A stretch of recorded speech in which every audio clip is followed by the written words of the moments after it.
أما بعد فإن خير الحديث كتاب الله وخير الهدي هدي محمد صلى الله عليه وسلم وشر الأمور محدثاتها وكل محدثة بدعة وكل بدعة ضلالة وكل ضلالة في النار.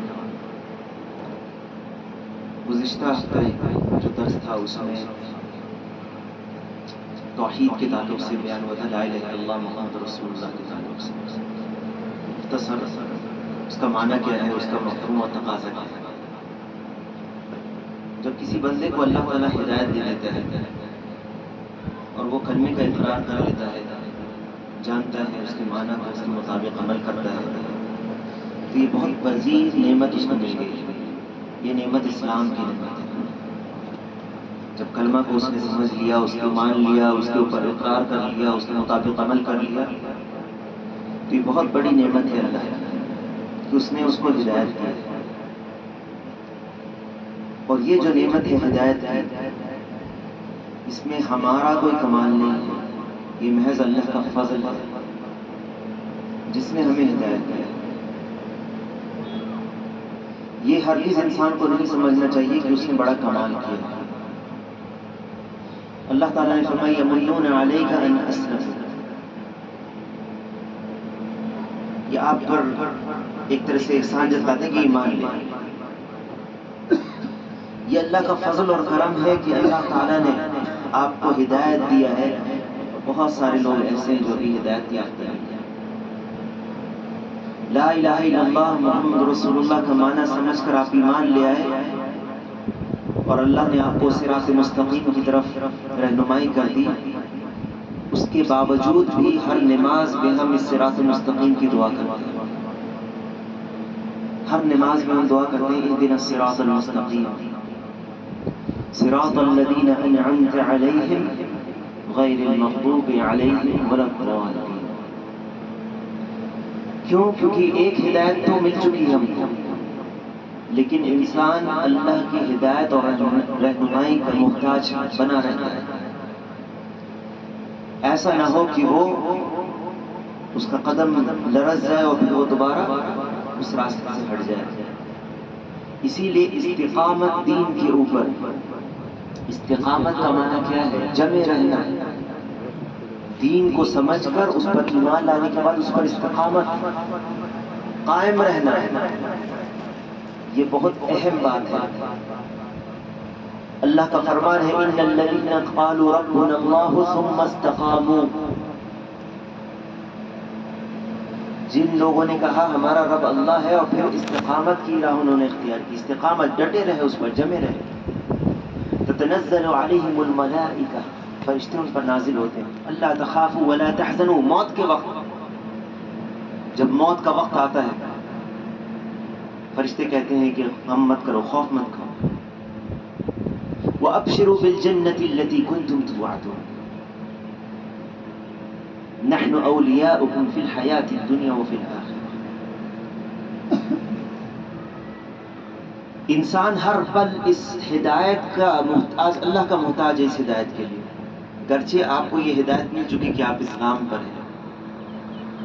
یہ اس لیے کیونکہ بہت سارے لوگ اسلام میں تو ہیں لیکن ان کو وہ ہدایت نہیں ملی جس ہدایت سے ان کی آخرت، جس ہدایت سے وہ صراط مستقیم پر پوری طرح گامزن ہو جائیں.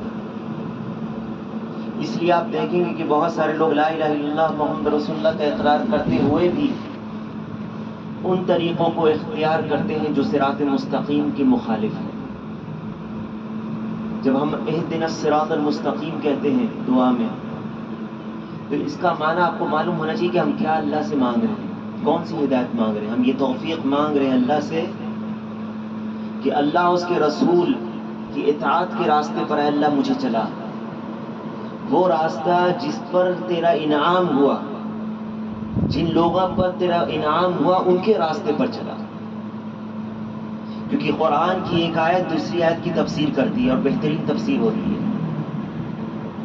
اللہ تعالیٰ نے جب اس آیت کی دعا کو مانگنے کے لیے ہمیں حکم دیا ہے یا سورہ فاتحہ کو مشروع قرار دیا ہے نماز میں، تو آپ کو پتہ ہونا چاہیے صراط الذین انعمت علیہم جب آپ کہتے ہیں وہ راستہ جس پر اے اللہ تیرا انعام ہوا.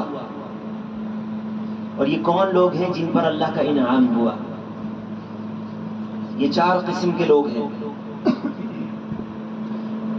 دوسری آیت میں پتہ چلتا ہے یہ 4 قسم کے لوگ ہیں اور کیسے ان پر اللہ کا انعام ہوا، جو سورۃ النساء کی آیت ہے. وَمَن يُطِعِ اللَّهَ وَالرَّسُولَ فَأُولَئِكَ، جو اطاعت کرتا ہے اللہ اور رسول کی، فَأُولَئِكَ مَعَ الَّذِينَ أَنْعَمَ اللَّهُ عَلَيْهِمْ، یہ ان کے ساتھ ہوں گے جن پر اللہ نے انعام کیا. کون لوگ ہیں؟ من النبیین والصدیقین والشہداء والصالحین، نبیوں کا، صدیقین، شہداء اور صالحین کے ساتھ ہوں گے. وحسن اولئک رفیقا، یہ راستہ نبیوں کا، صدیقین، شہداء اور صالحین کا کیا ہے؟ وہی راستہ ہے ہمیں مل سکتا ہے کب؟ اس راستے پر ہم کب چلیں گے؟ جب ہم اللہ اور رسول کی اطاعت کریں گے. کیونکہ آیت کے شروع میں کیا ہے؟ وَمَن يُطِعِ اللَّهَ وَالرَّسُولَ، جو اللہ اور رسول کی اطاعت کرے گا. فَأُولَئِكَ مَعَ الَّذِينَ أَنْعَمَ اللَّهُ عَلَيْهِمْ، یہ ہوں گے ان کے ساتھ جن پر اللہ نے انعام کیا. من النبیین، نبیوں کے ساتھ، صدیقین، شہداء اور صالحین کے ساتھ. اور جب آپ یہ مانگتے ہیں اهدنا الصراط المستقیم، تو اس کا معنی اب آپ سمجھ گئے کہ کیا آپ مانگ رہے ہیں. اور یہی وہ صراط مستقیم ہے جو جنت کی طرف جاتا ہے. اس کے علاوہ تمام راستے بند ہیں. اللہ اور رسول کی اطاعت کے بغیر تمام راستے بند ہیں. وہ راستے جنت کی طرف نہیں جاتے. جب اللہ اور رسول کی اطاعت، ہر شخص آج کہتا ہے کہ ہم تو اللہ اور رسول کی اطاعت کرتے ہیں. آج کوئی مسلمان ہے جو کہتا ہے کہ ہم اللہ اور رسول کی اطاعت کو نہیں صحیح مانتے؟ کوئی نہیں کہتا ایسا ہے یا نہیں؟ اللہ اور رسول کی اطاعت تو سب کو کہتا ہے. لیکن ایک تیسری چیز بھی ہے اس میں، اور اس تیسری چیز یہ اہم معیار ہے فرق کرنے کا، جو اہل حق ہیں اور اہل باطل ہیں، یا صراط مستقیم پر جو نہیں ہے. اور وہ یہ ہے کہ اللہ اور رسول کی اطاعت ہم کرتے ہیں جیسے صحابہ نے سمجھا اور کیا، اس قید کے ساتھ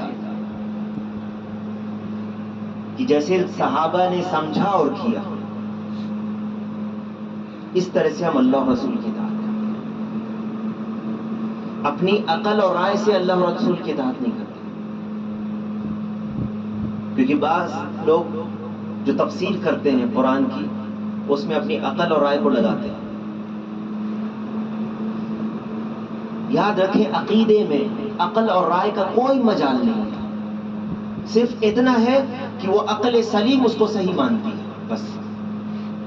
عقل سلیم جو ہے صحیح عقیدے کو صحیح مانتی ہے، اس کے اوپر اس کے مطابق عمل کرتی ہے. نہیں تو عقل، آپ اپنے عقل سے عقیدہ نہیں کر سکتے. کر سکتے اپنے عقل سے عقیدہ؟ عقیدے میں کیا غیبیات سے تعلق ہے اس کا. اور کیا عقل کا ادراک ہو سکتا ہے غیبیات سے؟ عقل ادراک نہیں کر سکتی، کیونکہ عقل مخلوق ہے. اللہ سبحانہ و تعالیٰ نے جو مخلوق بنائی، اس میں ایک عقل مخلوق ہے، اور یہ نعمت ہے. عقل کی نعمت بھی ایک نعمت ہے. تو ہم قرآن و سنت کو صحابہ کے فہم کے مطابق اگر نہیں سمجھتے ہیں اور اپنی عقل کو لگاتے ہیں وہاں پر، تو گمراہ ہو جائیں گے.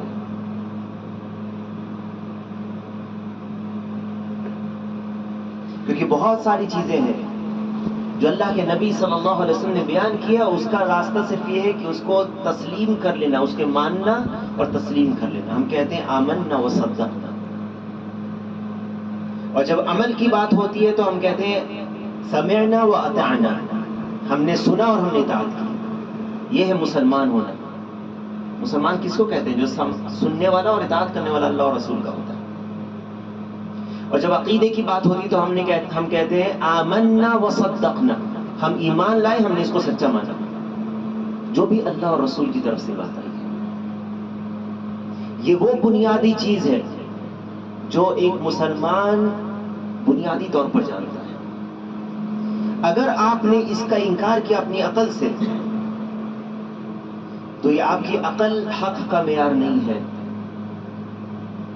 کسی کی عقل حق کا معیار کیوں نہیں ہو سکتی ہے؟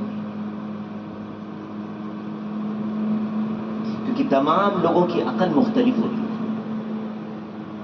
آپ کہیں گے کہ میری عقل کے مطابق یہ بات ایسی ہے، آپ کہیں گے میری عقل کے مطابق یہ بات ایسی ہے، آپ کہیں گے کچھ اور، آپ کہیں گے کچھ اور. کیا یہ بات ہے؟ یہیں پر چار لوگوں کی باتیں مختلف ہو جائے گی اگر آپ عقل کی طرف جائیں گے. ہے یا نہیں ایسا؟ اسی لیے اللہ سبحانہ و تعالیٰ نے اس عقل سے اوپر اٹھ کر ہمارے لیے وہ وحی نازل کی ہے جو عقل سے بھی اونچی چیز ہے، اوپر کی چیز ہے.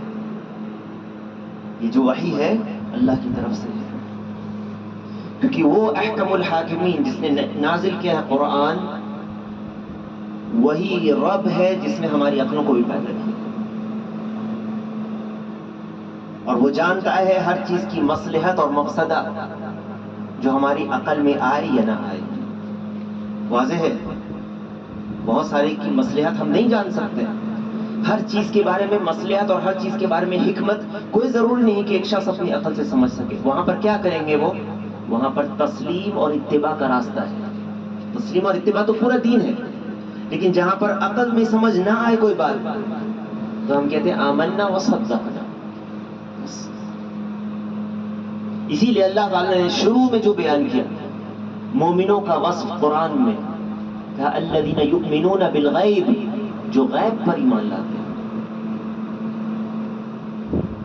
یہ حق کا معیار ہمارے لیے ایک ہے. حق کا معیار اگر آپ کہیں تو ایک ہے، وہ ہے وحی، اور اس وحی کو جیسے صحابہ نے سمجھا اور عمل کیا، یہ ہے حق کا معیار. اور آپ اس کو دوسرے لفظ میں بولنا چاہیں اور کم لفظ میں بولنا چاہیں تو محمد صلی اللہ علیہ وسلم. بس اللہ نے نازل کیا قرآن و سنت آپ کے اوپر، صحابہ کی تربیت آپ نے کی، صحابہ نے دین محمد صلی اللہ علیہ وسلم سے کیا، تو محمد صلی اللہ علیہ وسلم معیار ہے. اور یہ تقاضا ہے جو ہم نے محمد رسول اللہ کا کلمہ پڑھا ہے اس کا. اسی لیے ایک امام گزرے سفیان بن عیینہ، محدث تھے، امام بخاری نے ان سے حدیث کو بھی روایت کیا، سند میں وہ آتا ہے. امام سفیان بن عیینہ کہتے تھے محمد صلی اللہ علیہ وسلم هو المیزان الاکبر، محمد صلی اللہ علیہ وسلم سب سے بڑے میزان ترازو ہے. علیہ تعرض الاعمال، جو بھی چیزیں ہیں، اعمال اور جو بھی باتیں ہیں پیش کر کے دیکھو محمد صلی اللہ علیہ وسلم کے ترازو پر. آپ کسی چیز کو معیار بناتے ہیں تو اس سے جانچتے ہیں کہ کیا یہ بات حق ہے یا باطل ہے، کیا یہ صحیح ہے، اس معیار کے مطابق ہے یا نہیں ہے. یہ جو معیار ہے حق کا، یہ ہے محمد صلی اللہ علیہ وسلم. فما وافقه فهو الحق، سفیان بن عیینہ کہتے ہیں جو ان کے موافق ہے وہ حق ہے، وما خالفه فهو الباطل، اور جو محمد صلی اللہ علیہ وسلم کے طریقے اور ان کے ہدایت اور ان کے راستے کے مخالف ہے وہ باطل ہے. یہاں پر میں آخر میں صرف، چونکہ یہ ایک اہم موضوع ہے، میں اس میں زیادہ طول نہیں دوں گا، لیکن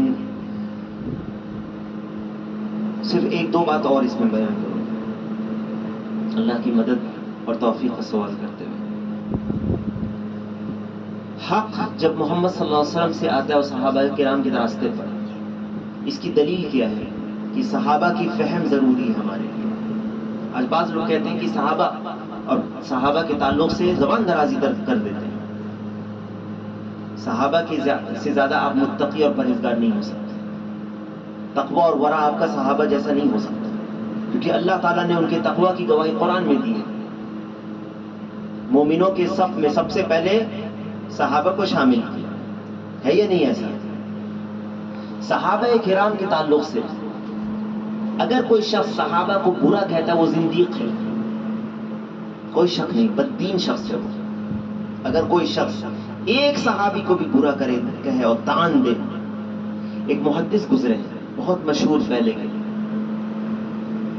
ابو زرعہ الرازی، ان کا نام تھا ابو زرعہ الرازی. غالباً انہی کا یہ قول ہے کہ جس نے صحابہ پر بدزبانی کی صحابہ کے تعلق سے، وہ بددین، وہ زندیق شخص ہے۔ صحابہ معیار ہے۔ رسول اللہ صلی اللہ علیہ وسلم کی حدیث کو سمجھنے کا طریقہ یا قرآن اور سنت کو سمجھنے کا طریقہ ہم کیسے سمجھیں گے؟ صحابہ کے طریقے۔ ہمارا ایمان صحابہ کے طریقے پر ہونا چاہیے۔ اس کی کیا دلیل ہے؟ اللہ تعالیٰ نے سورہ بقرہ میں شروع میں بیان کیا ہے، بلکہ سورہ بقرہ میں منافقوں نے، جو منافق تھے، جب ان سے کہا جاتا تھا وَإِذَا قِيلَ لَهُمْ آمِنُوا كَمَا آمَنَ النَّاسِ، جب ان سے کہا جاتا ہے کہ ایمان لاؤ جیسے لوگ ایمان لائے قرآن کے نزول کے وقت میں، آپ بتائیں کون اہل ایمان تھے؟ کون اہل ایمان تھے؟ صحابہ کرام۔ وَإِذَا قِيلَ لَهُمْ آمِنُوا كَمَا آمَنَ النَّاسِ، جیسے لوگ ایمان لائے، یعنی صحابہ، قَالُوا أَنُؤْمِنُ كَمَا آمَنَ السُّفَهَاءُ، ان منافقوں نے کہا کہ ہم ایسے ہی ایمان لائیں جیسے یہ بے وقوف لوگ ایمان لائے۔ اللہ نے فوراً رد کیا ان کا، اللہ نے فوراً رد کیا اور کہا الا انہم هم السفہاء، بلکہ یہ خود یہ بے وقوف ہے۔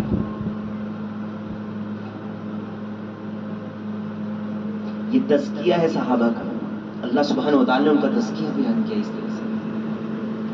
حق کے اوپر کیچڑ اچھالنے والا خود، یعنی جیسے کہتے ہیں نا، ایک سورج پر تھوکنے والا ہے، سورج کو نہیں کچھ نقصان پہنچا سکتا، تھوک اسی پہ گرتا ہے۔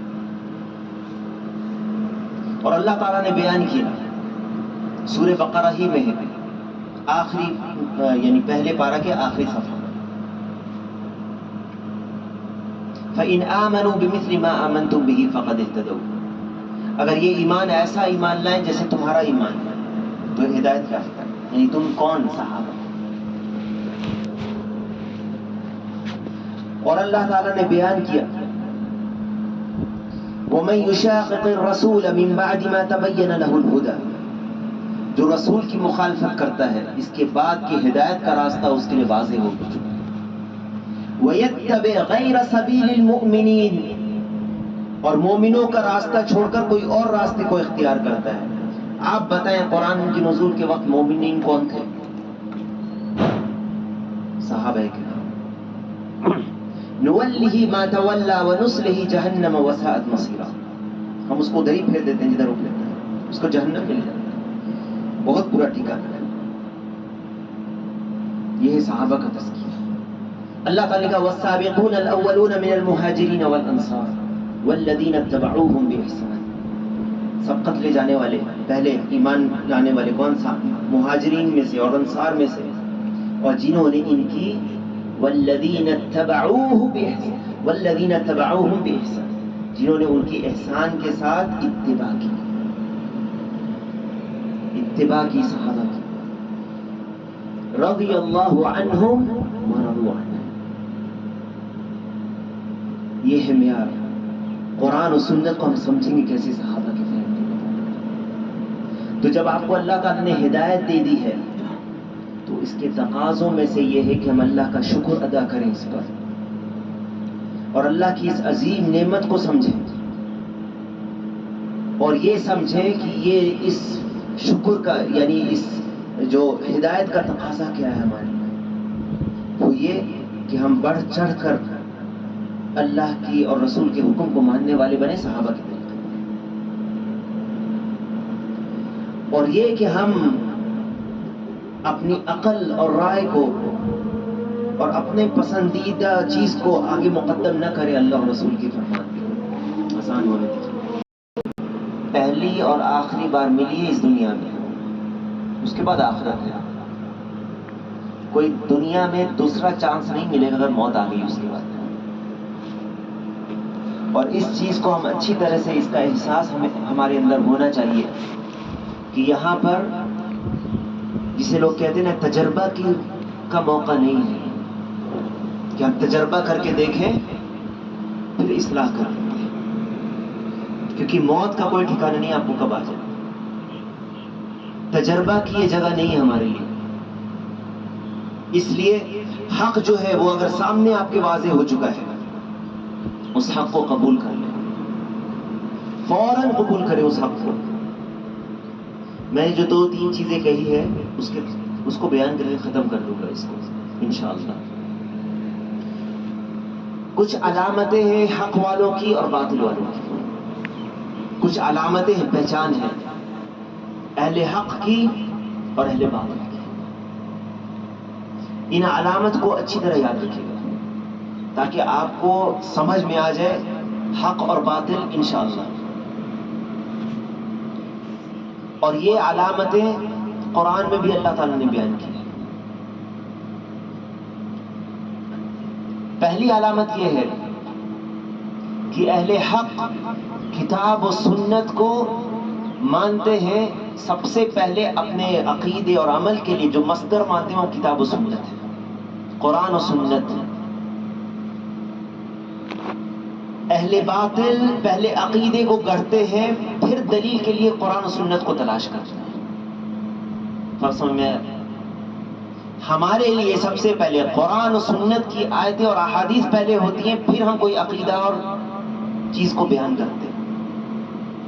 اہل باطل پہلے کسی مسئلے کو بیان کرتے ہیں جس میں کی دلیل اصل میں قرآن و سنت میں نہیں ہوتی، پھر وہ تلاشتے ہیں قرآن و سنت کو. اس لیے اہل باطل کسی مسئلے میں مختلف ہوتے ہیں ایک آیت کے تعلق سے، جبکہ اہل حق سب ایک ہوتے ہیں کسی آیت کے تعلق سے. عقیدے کی بات ٹھیک ہے، کیونکہ ہم پہلے قرآن و سنت کو سامنے رکھتے ہیں پھر کوئی بات عقیدے کی کرتے ہیں. اور اہل باطل پہلے کسی مسئلے کو گڑھتے ہیں اپنی عقل کی وجہ سے، اپنی رائے کی وجہ سے. یہ اچھا لگتا ہے، اس کو استحسان کہتے ہیں. ہم کو یہ پسند آ رہا ہے، یہ طریقہ یہ اچھا ہے، میری رائے میں یہ ٹھیک ہے. اہل باطل پہلے اپنی رائے اور عقل کو لگاتے ہیں کسی مسئلے میں، پھر وہ کسی مسئلے کو بیان کرتے ہیں اور اس کو ثابت کرنے کے لیے قرآن و سنت کے تلاشتے ہیں. اس لیے ایک کی دلیل کچھ اور ملے گی، دوسرے کی کچھ اور دلیل ملے گی. اہل حق کسی مسئلے کو بیان کرنے کے پہلے قرآن و سنت کا علم حاصل کرتے ہیں اور اس کے مطابق بولتے ہیں. یہ ہے پہلے. جب اس کے مطابق بولتے ہیں تو اہل باطل میں کیا ہے، جو باطل والے ہوتے ہیں وہ پہلے عقیدہ کرتے ہیں پھر تلاش کرتے ہیں. جب آیت نہیں ملتی ہے اور حدیث اس کے مطابق نہیں ملتی ہے تو اس میں وہ تحریف کا راستہ اختیار کرتے ہیں. قرآن کی آیات اور احادیث کو اپنے طریقے پر فٹ کرنے کے لیے اس کو توڑ موڑ کر کے بیان کرتے ہیں، جو اہل حق نہیں کرتے. مثال کے طور پر جو لوگ شفاعت کی بات کرتے ہیں کہ ہم بزرگوں سے شفاعت مانگتے ہیں، بزرگوں سے کہتے ہیں کہ آپ میرے لیے دعا کیجیے، آپ کو اللہ نے شفاعت دی. رسول صلی اللہ علیہ وسلم سے کہتے ہیں اللہ کے رسول آپ کو شفاعت جو اللہ نے دیا ہم اسی سے مانگے. یہ جو تم مانگ رہے ہو شفاعت یہ کیا ہے؟ تم نے غیر اللہ کو پکارا، دعا کی غیر اللہ سے، یہ شرک ہے. وہ کہتے ہیں کہ نہیں، اللہ تعالی نے قرآن میں بیان کیا ہے اور پھر وہ ایک آیت کو بیان کرتے ہیں جو آیت اس معنی میں ہے ہی نہیں. وہ بیان کرتے ہیں اس آیت کو جو سورۃ المائدہ کی ہے، یا ایھا الذین آمنوا اتقوا اللہ وابتغوا الیہ الوسیلہ. اے ایمان والو اللہ کا تقوی اختیار کرو، اس کے بارے آبی کا، اس سے قربت کا وسیلہ تلاش کرو. کہتے دیکھو یہ وسیلہ ہے نا، وابتغوا الیہ الوسیلہ اللہ نے حکم دیا ہے اور تم کہتے ہو کہ غلط کرتے ہو. اس آیت کو جب نہیں سمجھا صحیح طور پر جیسے سلف اور صحابہ نے سمجھا تھا، ویسے جب نہیں سمجھا تو اس کو توڑ مڑوڑ کر کے اپنے مقصد کو پورے کرنے کے لیے اس کو بیان کرتے ہیں. تو آپ ان سے کیا کہیں گے کہ یہ جو تمہارا عقیدہ ہے شفاعت بنانے کا اور سفارشیوں، کہتے ہو ہم ان سفارشیوں کو سے دعا کرتے ہیں کہ یہ اللہ تک ہماری رسائی کراتے ہیں. یہ عقیدہ وہی عقیدہ جو مشرکین مکہ کا عقیدہ تھا، یہاں درس میں بیان ہو چکا ہے. وَيَعْبُدُونَ مِن دُونِ اللَّهِ مَا لَا يَضُرُّهُمْ وَلَا يَنفَعُهُمْ وَيَقُولُونَ هَؤُلَاءِ شُفَعَاؤُنَا عِندَ اللَّهِ. کہتے ہیں اللہ کے ہاں ہمارے سفارش ہے، اللہ نے اس کا انکار کیا.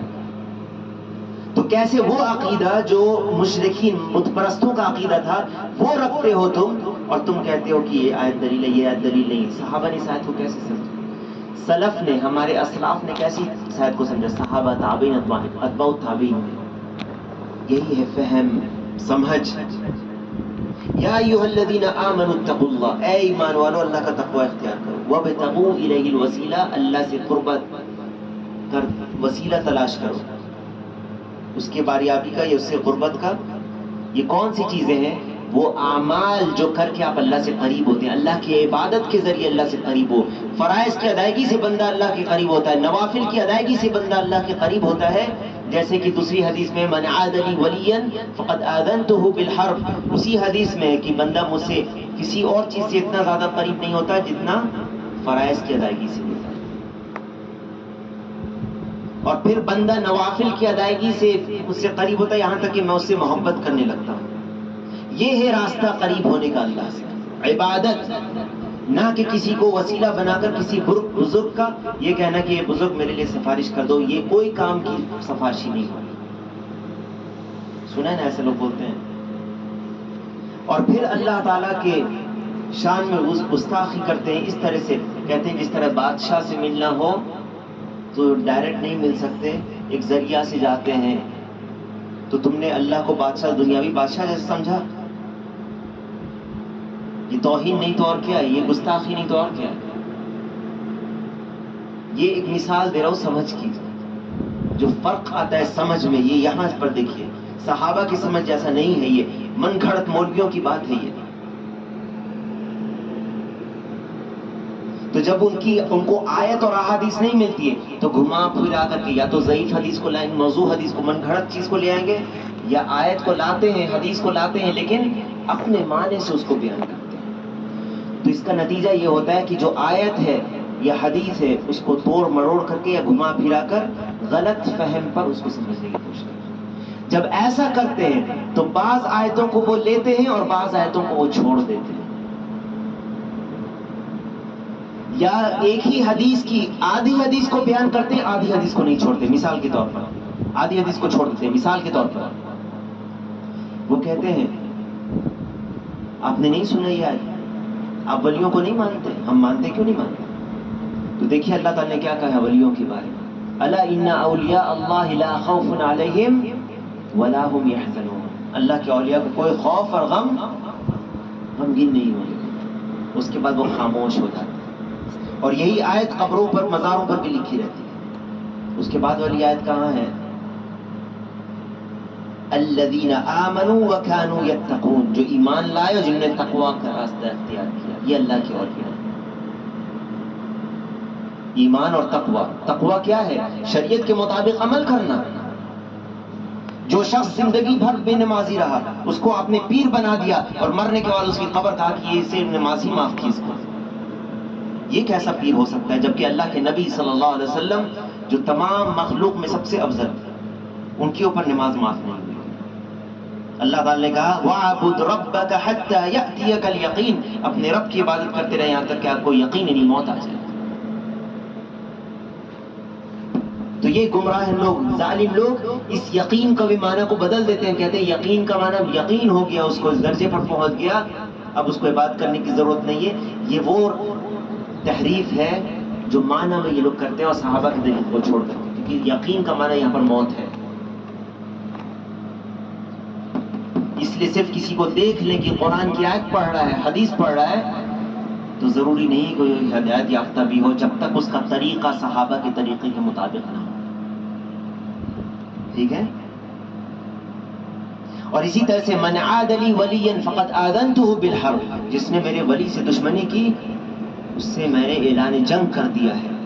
یہ بخاری کی روایت ہے اور صحیح روایت ہے، صرف اتنا یاد رہتا ہے، باقی حدیث یاد ہی نہیں ہے۔ باقی حدیث میں کیا ہے؟ یہی ہے کہ بندہ مجھ سے قریب ہوتا ہے کس چیز سے؟ فرائض کی ادائیگی سے، فرائض کی ادائیگی سے، اور بندہ مجھ سے نوافل کی ادائیگی سے قریب ہوتا رہتا ہے یہاں تک کہ میں اس سے محبت کرنے لگتا ہوں۔ کیوں چھوڑ دیتے ہیں اس کو؟ کیونکہ آدھی چیز جو اپنے بات کی رہتی ہے اس کو بیان کرتے ہیں اور آدھی چھوڑ دیتے ہیں۔ یہ اہل باطل کی دوسری پہچان ہے۔ اور اس طرح سے وہ محکمات کو چھوڑ دیتی، تیسری پہچان، اور متشابہات کے پیچھے پڑ جاتے ہیں۔ جو متشابہ آیتیں ہیں اس کے پیچھے پڑھ کے محکم آیتوں کو چھوڑ دیتے ہیں۔ متشابہ آیتیں وہ ہے جس کے لیے دوسری آیتوں کی طرف آپ کو پلٹنا پڑے گا، دیکھنا پڑے گا، محکم جس کا معنی بالکل صاف اور واضح ہوتا ہے. سمجھ گئے؟ اسی لیے الوسیلہ کی جو تفسیر ہے اس کو دوسری جگہ سے دیکھنا پڑے گا. تو وہ وَابْتَغُوا إِلَيْهِ الْوَسِيلَہ وہ اپنے طور پر بیان کر دیتے ہیں. قرآن میں تحریف نہیں ہو سکتی، اللہ نے محفوظ کر دیا قرآن کو. قرآن کے اندر تبدیلی کوئی کرنا چاہے گا تو وہ پکڑائے گا، اللہ نے محفوظ کر دیا. إِنَّا نَحْنُ نَزَّلْنَا الذِّكْرَ وَإِنَّا لَهُ لَحَافِظُونَ. لیکن قرآن کے معنی کو بیان کرنے میں تحریف کر سکتے ہیں لوگ، جیسے یہودیوں نے کیا تھا. یہودیوں نے معنی بھی کیا تھا اور لفظ بھی کیا تھا.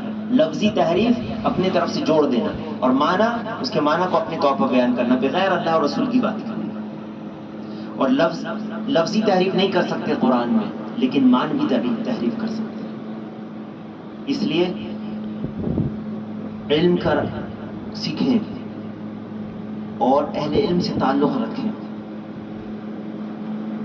اور حق کا راستے کو تلاش کریں اور اللہ سے ہمیشہ استقامت اور صراط مستقیم کا سوال کریں. یہودیوں کا طریقہ یہ تھا جو صراط مستقیم سے ہٹ گیا کہ علم ہونے کے باوجود عمل نہیں تھا ان کے نزدیک، ان کے یہاں.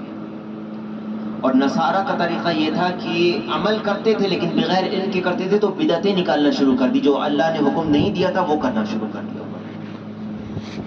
نتیجہ یہ ہوا کہ یہودی بھی صراط مستقیم سے گمراہ ہو گئے علم کے باوجود بھی، کیونکہ ان کا علم کے مطابق عمل نہیں ہوا. اور نصارہ گمراہ ہوئے کیونکہ انہوں نے عمل تو کیا لیکن اپنے طور سے دین میں نئی نئی چیزیں شامل کر دی اور وہ گمراہ ہو گئے. یہ صراط مستقیم پر ہونے کے لیے علم اور عمل دونوں کے طریقے کو، راستے کو جوڑنا پڑے گا. اور یہی طریقہ اللہ اس کے رسول کی اطاعت جب آپ سیکھیں گے اور اس کے مطابق عمل کریں گے، تب اللہ تعالیٰ کے حکم سے، اس کے فضل و کرم سے، اس کی مدد سے آپ صراط مستقیم پر چل سکتے ہیں. اور یہی وہ صراط مستقیم ہے جو صرف یہی راستہ اللہ کی طرف اور جنت کی طرف جاتا ہے.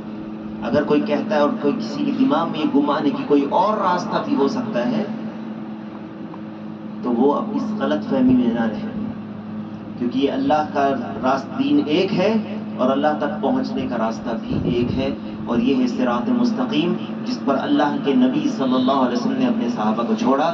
یہی صحابہ کا طریقہ ہے، یہی قرآن کا طریقہ ہے، اور یہی اللہ کی طرف جاتا ہے، یہی جنت کی طرف جاتا ہے. اس کے علاوہ جتنے بھی راستے ہیں وہ سب گمراہی کے راستے ہیں. واللہ تعالی اعلم، وصلی اللہ علی نبینا محمد وعلی آلہ وصحبہ اجمعین. الحمدللہ رب العالمین. کسی کو کچھ سوال کرنا ہے اس کے تعلق سے؟ سجدہ تعظیمی پہلے کی امتوں میں تھا، اس امت میں نہیں ہے. پہلے کی امت میں سجدہ ایک ہوتا تھا تعبدی، عبادت والا سجدہ. بند کر دو ریکارڈ.